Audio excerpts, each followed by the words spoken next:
Evening, folks. I don't know if you can see me too well or not. The lighting's kind of rough, but the point I'm trying to make right now is my message. And hold on, let me see. I gotta do something here.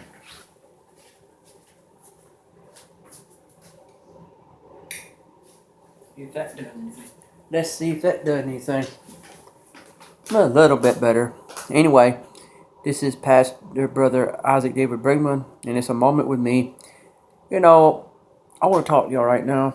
I am the pastor of the Christian Hearts Christian Fellowship online ministry, and I tried to attempt to do this video how many times, and I didn't know what to call what we live in right now. But America's got to the point. Excuse my hairdo. Got short hair.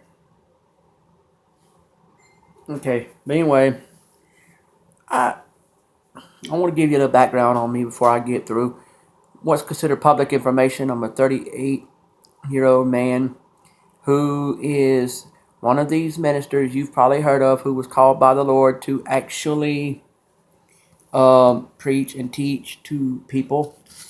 It was one of them where, yes, a lot of you people could complain and fuss and say, you're not a true minister. Depends on what you call a real minister as to what you would say I am. But to God and Jesus, I am when it comes to doing what I'm told to do by them. Trying to fix this where it's high enough. If it's not high enough, then I'll have to do the best I can with this. But anyhow, the point I'm trying to make today is that I've seen where we get all these jokers. Yeah, I call them jokers. I call them different things, but I don't cuss. If that's what you're thinking, I'm going to say. I see a lot of these jokers, and they live in a world where they believe that what they're trying to say is what is. Like, a lot of times they'll try to make it look like what they're saying is the final word instead of what God said. But anyhow, a lot of them have come to saying, well, this is what we should do to people or what we shouldn't do to people. And God said that that's not what you're supposed to do to people. You're supposed to do it where you basically do according to God's plan. That's exactly what God said. And I got one for you right now. How about where we live in a country right now, America, where we say what the problems are in politics, we say what the problems are in any form of government, but then yet we won't exactly do anything about the problems we see. Excuse me. And I see it like this. If you're going to talk about governmental problems and you're going to talk about country problems, I would say, for instance, talk about the fact that why do y'all, this should be either a question or a rhetorical question, depending on who you are and how you believe this. But I believe you should be talking about, did Russia really do what we say Russia did? Did they really tamper with the politics of America? Or was that a fabricated dream of a daydream of a person who wants to basically be the corrupt one in American society? I doubt no one knows the truth on that one. And, when you live in a world where people just sit there and say, well, this country's got governmental problems, so there's a lot of people involved in it that wasn't supposed to be. And I don't believe all that. I believe that a lot of our problems is our own fault and that we need to own up to it. Stop trying to blame it on the other man. He didn't do it to us. If he did that to us, then why in the world don't we just accept that and say that? Are we too scared to admit that we don't know the truth? Truth is, I think we're just too scared to admit we don't know nothing about what's really going on. And that if we actually said what really was going on, I don't think they would like that. Like the old saying goes, when the man said, well, he did it, or he did it, or they did it, or someone did it, they're not saying that this person actually did it. They're saying they don't know who really did it, but they can't get it out there.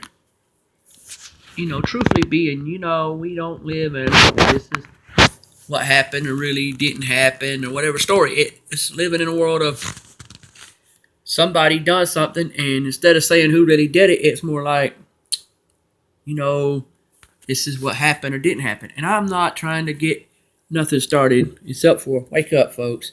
Let's live in a world where we exactly talk about what did happen.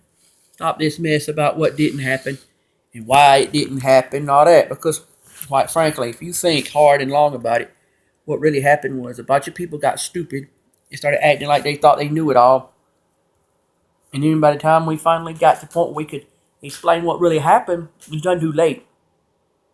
To give you an example, Trump's never been really one to have the positive outview, meaning the outview of the negative folks pretty much just told him, hey man, we don't think highly of you. And then he said, well, so you don't like me. So, what's the big deal? Nobody likes nobody hardly anymore. So what he does is he comes along and says, I got an idea. If I run for president and prove to you that I'm an honest man, then you'll like me as president. And you'll see that I wasn't as bad as you thought I was just because I got money. And as he grew older and as the presidency grew older, as him being president, meaning it's come down to, hey man, you pretty much a cool guy. And I shouldn't have picked at you like that. And they do that stuff because they didn't know at the time what was going on. It's like they say, you don't know what's going on. And see, people will say, it's like people saying, how come it's like people get to the point nowadays where they lock things up in stores. I'm not lying, people do it. They'll lock stuff up in stores and don't think no more about what they're doing. Like Walmart's locking up. It's easy to sit there and say, hey, let's get a gun. And you get a gun in some places, no time flat. Then you try to get something like a flashlight. And there's something to that. Why lock up the flashlights? I get the feeling we live in a world now where everything you own anymore is getting looked suspicious. Your guns are getting looked suspicious. Your knives, your keys. I mean, even the hat on your head. And see, this is a campfire on this hat. And I have no problem with that. That proves that I believe in that stuff. I love campfires. I love camping. I wish I was doing that now. But you can't right now. But still, I tell you something, folks. We don't need to be living in this scaredy cat world where we can't say nothing because we're so scared somebody's going to take our freedom away from us and take our Bibles away and take... I mean, it's bad when they have to charge you to go to a religious school, but then when you want to go to a public school, no. Oh no, they won't charge you a bit for that. So you're telling me the public schools are free, but the private like schools are free, but then your academies or your colleges or your schools, whichever, that are religious and run by God, most of them or all of them, you got to pay for. So we have to pay to be able to learn about God.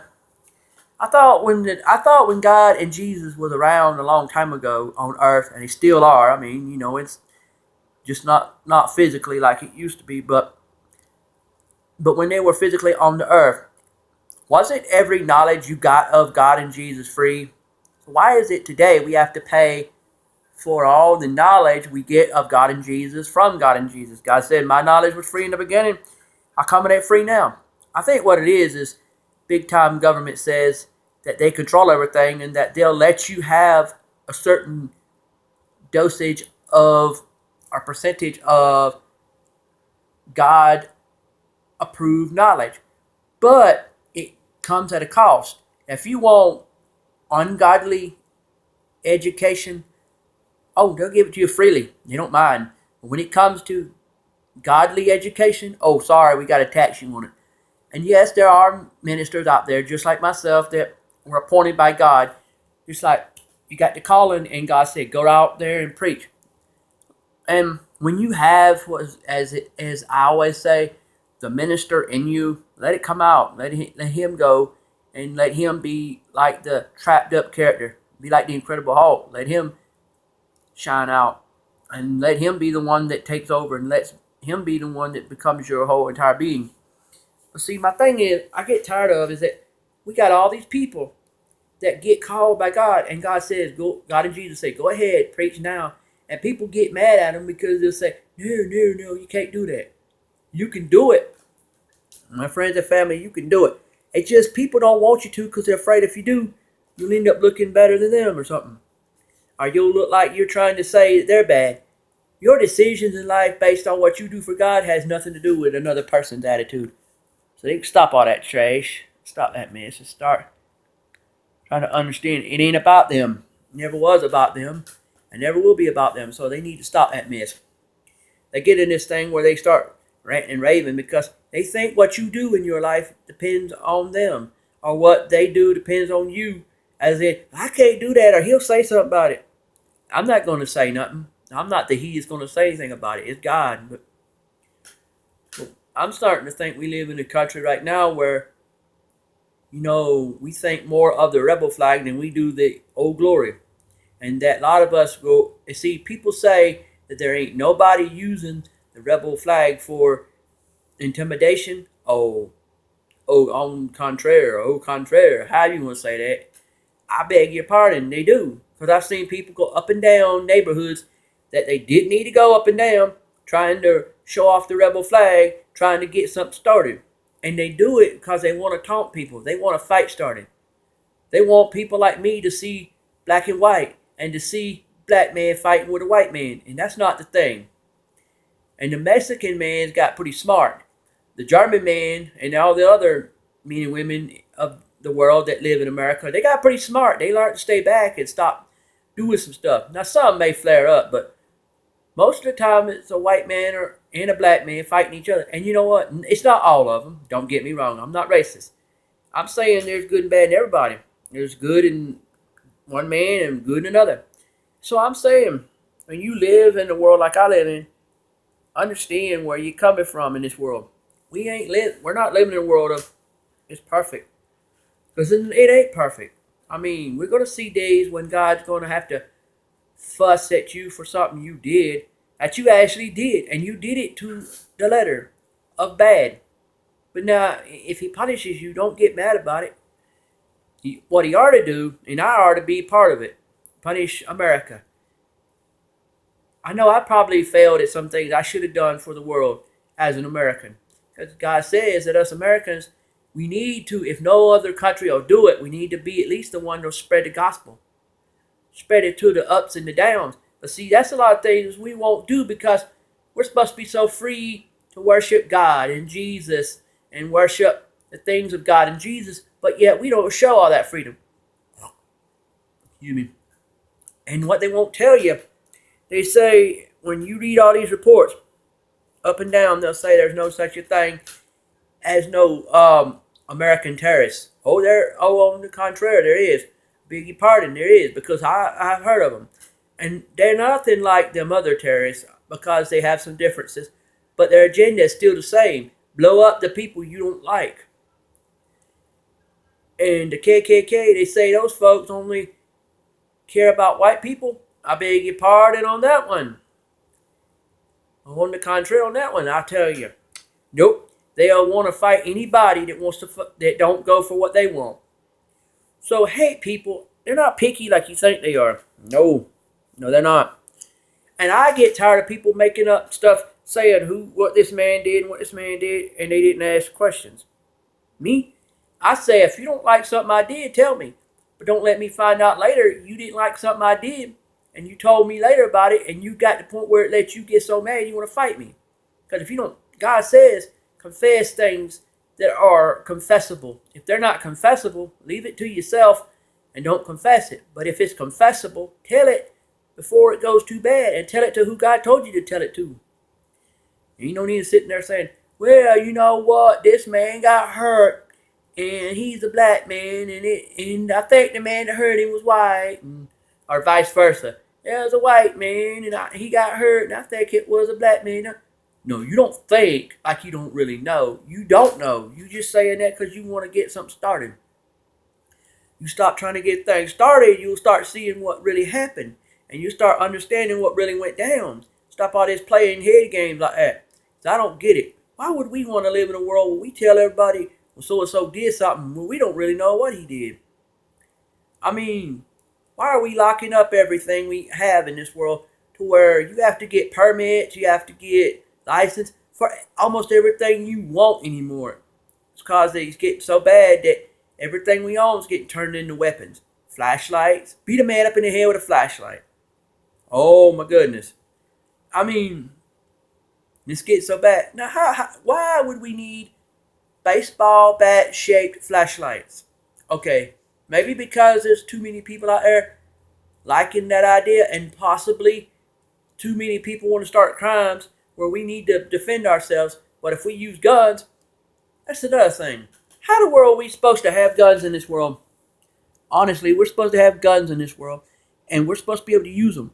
But we're supposed to be home of the brave, land of the free, called America, our old glory, our USA, and we're supposed to sit there and tell our fellow Americans, do what is appropriate to defend yourself. Well, man goes out there, buys a gun. He's not going to kill nobody. He's just going to wound the man, or he's going to hurt the man for hurting his family. And the criminal goes scot-free, and the man with the protecting his family is the one going to get in trouble. Why? Because legal systems say that you're the bad guy because you try to defend your family. But yet the same legal system that said that mess would be the one turning around trying to defend their family and themselves from the same kind of guy. Explain that one to me. How do we live in a world like that? We live in some crazy times when the law says the bad guy wins and the good guy loses. This is ridiculous. That ain't what God said. God said the good guy's going to win because he's the one that's trying to do what God told him to do if he's really that kind of good man. God says that if you're defending your family, what is the big deal about it? I don't get it.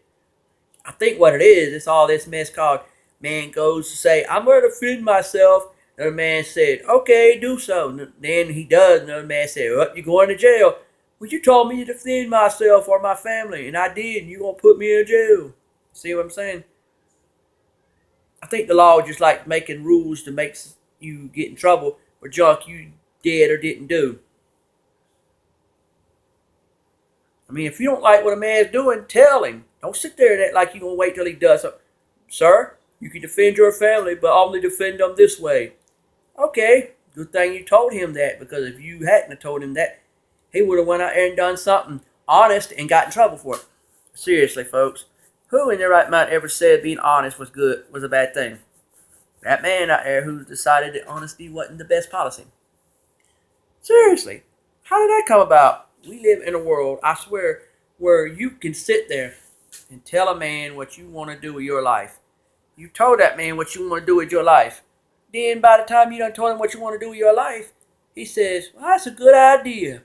Then you go to try to do it, and he's like, no, I don't think you should try. And you're like, why not? I think what it was he just happened to be the man that he didn't want to deal with right now. I'll give you an example. I'm a good man, but I do make mistakes in my life. But I do try my hardest not to get myself in legal trouble. But if I am ever in legal trouble, you best know that I didn't do the thing that I'm getting accused of. Because what am I supposed to do? Go around saying I did this, I did that, knowing I didn't. And then people look at me like, well, why are you getting accused? Probably because they don't want to stop to find out what I actually did. They're too busy trying to point fingers at somebody and say, you did it, and you know you did. I didn't do no such. You want to start with me? I'll tell you something. I am a grown man, and I know that if I'm trying to follow God and I'm trying to be a minister of His good work, and I'm striving to one day have a church building to preach in, don't you think if I'm talking to y'all in multiple ways on here, like talking like this, and then also at times talking about church, because I use the internet as my church. So when you watch these videos of me preaching, you actually are attending a church service, so you are a church member of the Christian Hearts Christian Fellowship online ministry. And being that said, you would think if I'm going to use it like that, and plus that MixLR app, if you go on there, I'm preaching on there too, doing preaching and music, which is basically like a radio station. I think if you're going to do all that, you know good and well, it ain't no need in trying to act like, let's see how you put it. You don't need to be act like no crazy person. But there's too many people out there who see a man trying to do what I'm doing, and the first thing they want to do is, as those saying goes, bum rush him. Basically saying, no, you're not all this, you're not all that. Did I say I was, or did you say I wasn't? Pay more attention.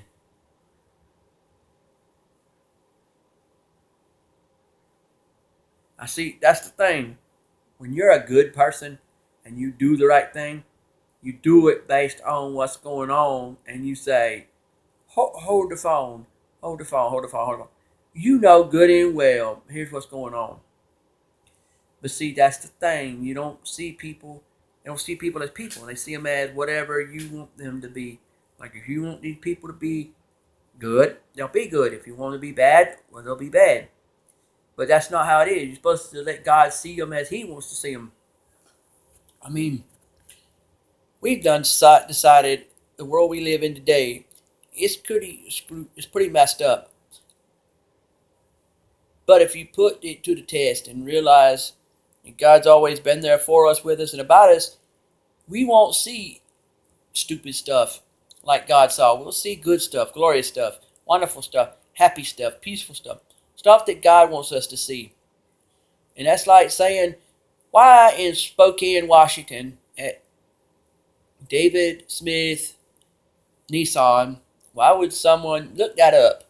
It's basically a woman. I think the story goes she went test driving a vehicle and had some people in her vehicle, and one of them was a man that rides with you when you do the test drives, and she had done gone on meth, and was it Walla Walla Land or something or whatever. She said, "You want to go there?